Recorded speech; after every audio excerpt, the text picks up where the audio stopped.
Shortly after taking office in January of 2023, we saw some things that didn't quite look right. It was decided that maybe these things needed to be turned over to the South Carolina Law Enforcement Division, and that's what we did. Ultimately, the allegations here are where that sheriff and the supervisor hatched a scheme to get ARCA money to the sheriff. I think that's wrong. That's terrible. That's disgusting. A public official. In the last 30 years, 3 sheriffs have been indicted. What's happening? There's a problem.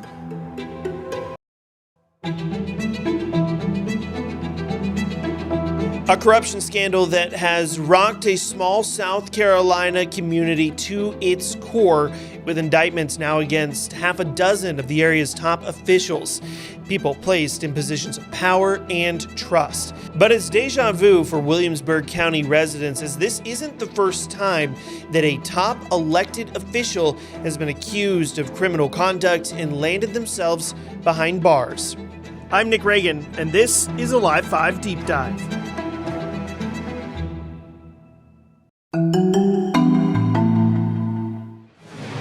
Joining me now is investigative reporter and anchor Anna Harris. You have been diving into this corruption scandal in Williamsburg County for a while now.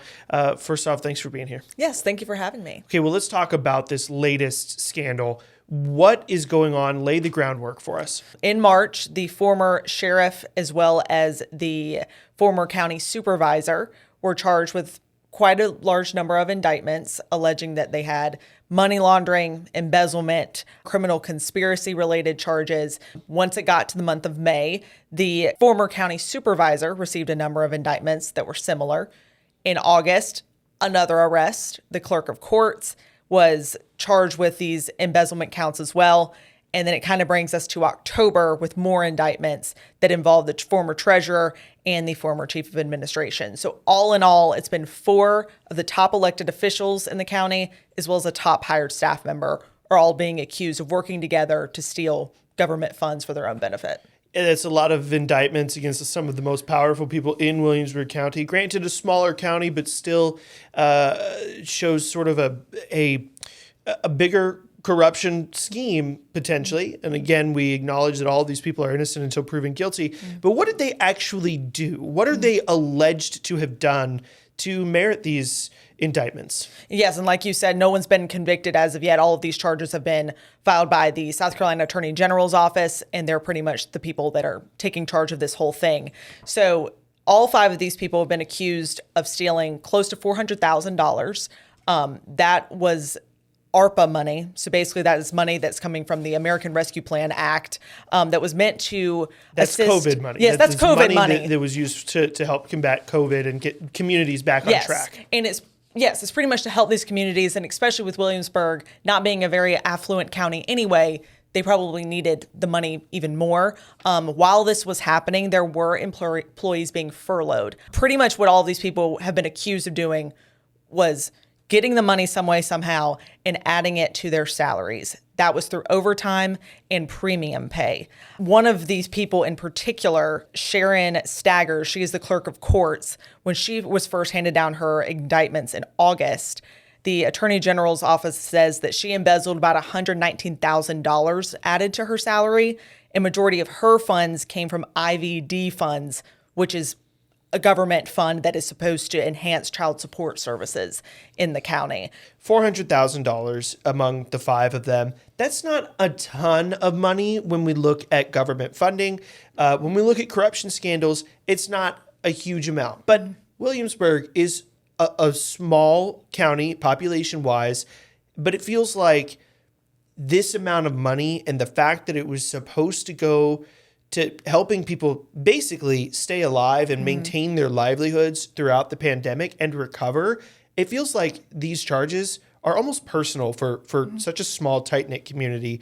You talked to some of the people out in Williamsburg. What did they tell you? Oh, it is definitely personal. Actually, something that kind of became a challenge when doing this story was getting people to talk on camera.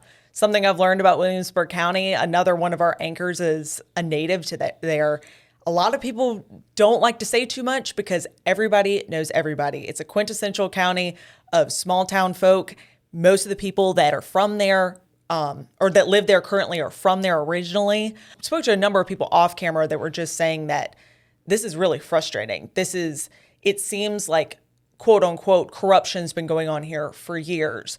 The people I did speak to on camera are saying they need to pay this money back. If they really did these crimes, they need to pay this money back. This is taxpayer money. I spoke with also the current county supervisor, and he said this quote of, when you're told to hold a public office, you're given public trust, and it shouldn't be taken lightly. I think that we also have to take it a step further that while you can trust someone, you still need to put things in place to verify what they're telling you is accurate and it's true. And transparency, we've got to be transparent with what we do. And I think that's what majority of people I've spoken to, if not all, have said to me. Well, beyond the money here, it is the public trust. And right. It's this small community where everybody kind of knows everybody, and the people you vote for, you probably know them right. on some kind of personal level. So to have that trust violated is almost more important than the $400,000. Oh, absolutely. And I think that's a lot of the frustration. I mean, I've talked with people that are like, oh yeah, so-and-so's my cousin, or so-and-so's my in-law, or so-and-so's whatever. And they're like, I'm not going to say it on camera, but which I understand why, but they're just like, I mean, this is like impacting even family or friend level. But this isn't the first time that Williamsburg County has been rocked by a corruption scandal. A lot of these folks that you spoke with, they've got long memories, and they remember when former sheriffs were arrested on charges kind of similar. Right. Kind of looking further into this case and getting tips from people that are from there, I'm like, whoa, this is like way more than I had anticipated. Yes, now none of these cases are related to one another. These have been several years apart by different people. And of course, not everyone has been convicted. But in the past, around in the 1980s, there was a former sheriff named Theodore McFarland, and he was handed down about 22 indictments related to misconduct in office and obstruction of justice. And this was also the first black sheriff since Reconstruction. And that meant a lot to the people in Williamsburg Absolutely. County, a predominantly black community. Correct. And so they had put, from people who remember this, they put so much trust in this person because they're like, oh, finally, like someone that can represent us maybe more accurately. And then now he's not allegedly, well, he was convicted eventually of doing things that he wasn't supposed to be doing. He eventually did die in prison in 2002. Fast forward, we're now in 2015. There's another sheriff by the name of Michael Johnson who was charged with a couple counts of committing wire fraud. He was sentenced to 30 months in prison. Him and another man this other person was a credit repair specialist, and Sheriff Johnson was working with him. He was filing police reports when people would claim that they had credit card fraud. Some way, somehow, they were getting that money, and they were accused of taking or hiding about $11 million in credit information from people who lived in Williamsburg County, or I guess whoever filed reports to them for credit card related fraud. But so the money thing has continued in a different way, even though these counts or these cases are not connected. Right. Well, money and power they go hand in hand, and it is definitely a temptation that all elected officials have to deal with when you're entrusted, the purse strings, but also the power to choose, who gets arrested or who doesn't. And it can be, as we've seen, across South Carolina, because what you're describing is not unique to Williamsburg Not County. at all. Just a few weeks ago, former sheriff up in Spartanburg, Chuck Wright, he was arrested and pled guilty to some corruption scheme that implicated two other people as well. You've got former Representative R.J. May, who was found with child pornography. Not a money thing, but a power thing, right? These are elected officials that end up committing crimes after we have entrusted with them our representation. We've had former Judge James Gosnell here in Charleston, powerful judge, also facing charges now for allegedly having child sexual abuse material. We can go down the list. The state newspaper put out a fact a couple of weeks ago that they reported there have been 16 sheriffs since 2010 that have been arrested and faced charges. Before that, 2014, 2015, 2016, in that area, massive operation to root out corruption at the State House that ended with the former Speaker of the House, Bobby Harrell. He got sentenced along with several other top lawmakers. That effort by Solicitor David Pascoe, who is now running for Attorney General and promising to root out corruption anywhere he can find it, because it is so common here in South Carolina. And even here a little bit closer to us in North Charleston, there were 3 city council members who have been facing corruption-related charges, as well as 5 of their associates, all working together in this scheme to put some money in their pockets, which sort of sounds similar to what we're talking about in Williamsburg County on a different level.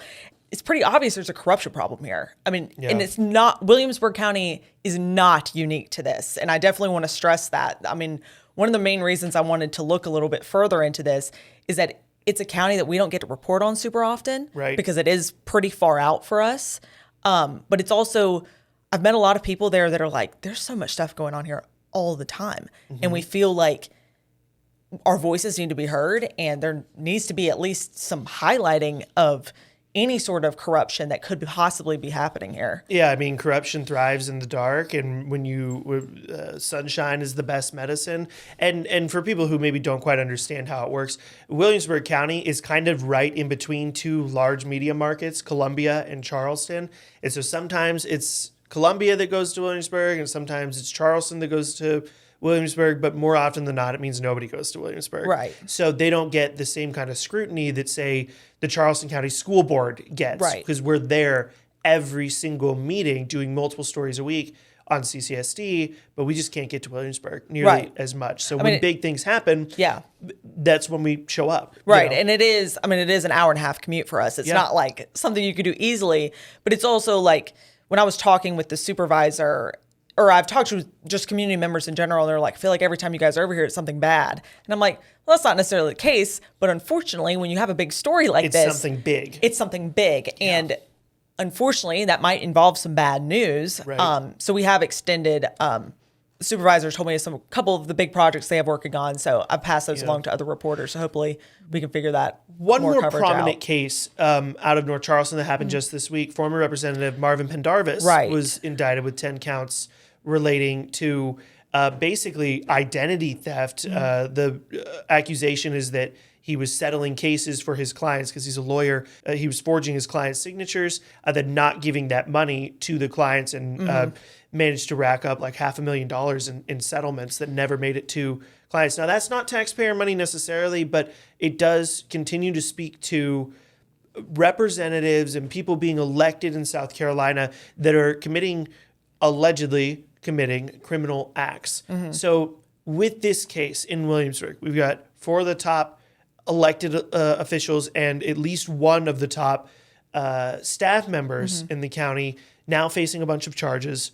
What's next in their case? They've all pleaded not guilty, and we're just going to see what happens next. They're most likely, their hearings will either take place in Williamsburg itself. Some might also be taking place in Richland, because that is where a lot of state things happen. So we'll have to keep an eye on all of that going on. All right, Anna Harris, we know that you will be watching those cases very closely and bringing us all the updates as these cases play out in court. Yes, Thank you. Thank you. Thank you for having me.